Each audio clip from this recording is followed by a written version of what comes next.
Have you ever heard a sound that pulled you back in time?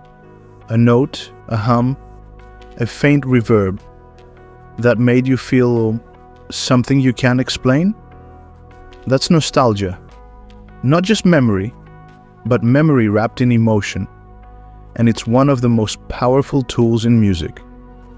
Because when you learn to make your audience remember, you don't just make them listen, you make them feel. But here's the thing.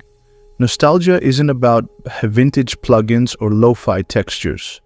It's about fragility, the beauty in something that's fading, but still holding on.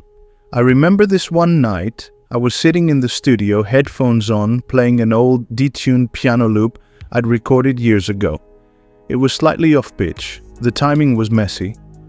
You could hear the creak of the pedal and the faint hum of the room.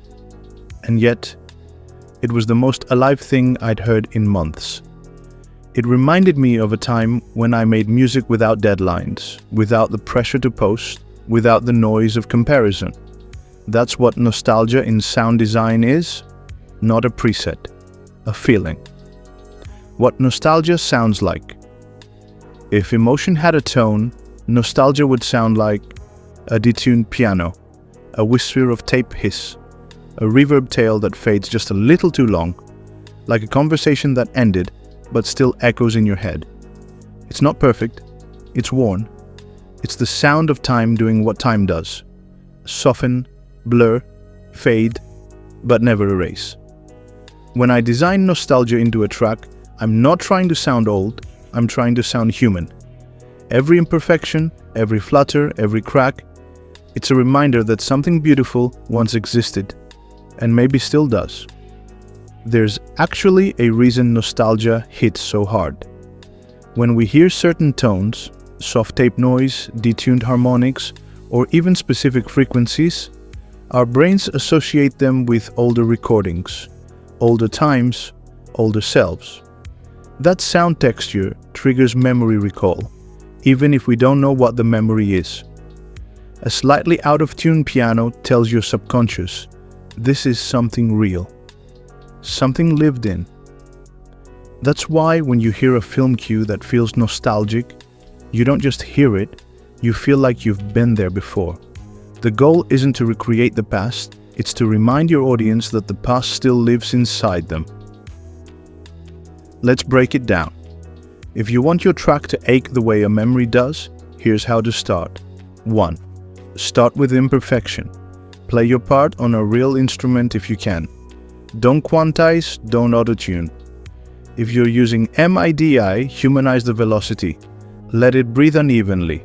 2. Texture matters. Add layers that sound lived in. A faint vinyl crackle, a quiet ambient noise floor, or a tape saturation that distorts just a little too much. 3. Space is sacred. Use reverb tails like memories. Let them linger, decay naturally, fade slower than the moment deserves. 4. Detune for emotion. Slightly off-pitch instruments instantly create that ache of time. Try +3 or -5 cents, or use modulation so it wobbles like an old tape machine losing sync. 5. Write from truth.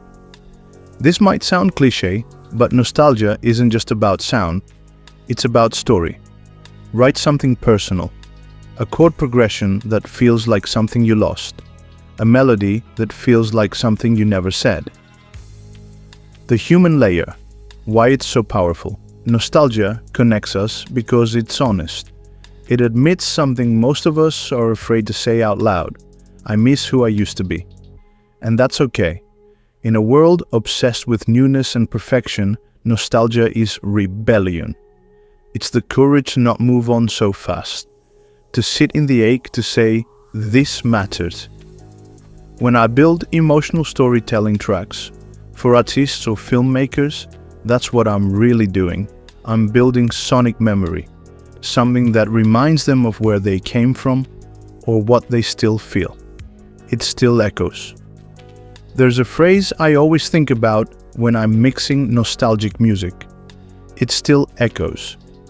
Because that's what good art does. It doesn't end when the song stops. It lingers. It leaves a presence. It hums somewhere between joy and sorrow. The echo is the emotion. You can hear it in old voicemail recordings, in VHS distortion, in the hum of a streetlight outside your childhood home. All those sounds are tiny ghosts, and your job as an artist is to bring them back to life. Practical exercise. Create your memory. Here's something I want you to try tonight. 1. Find an old sound, a voice memo, a broken piano sample, a childhood video clip. 2. Build a track around it. 3. Don't aim for a hit, aim for a feeling.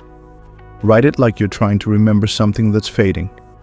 And when you're done, don't worry if it's perfect. If it aches, it's alive. So if you're listening to this thinking, I wish someone could help me make my sound like that, that's exactly what I do.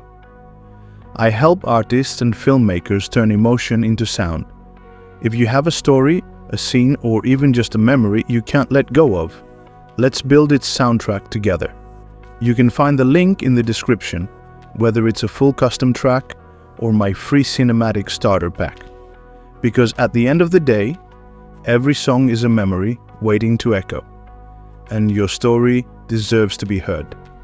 I'm Simeon Sean, and this is Beyond the Shift, where sound remembers what words forget.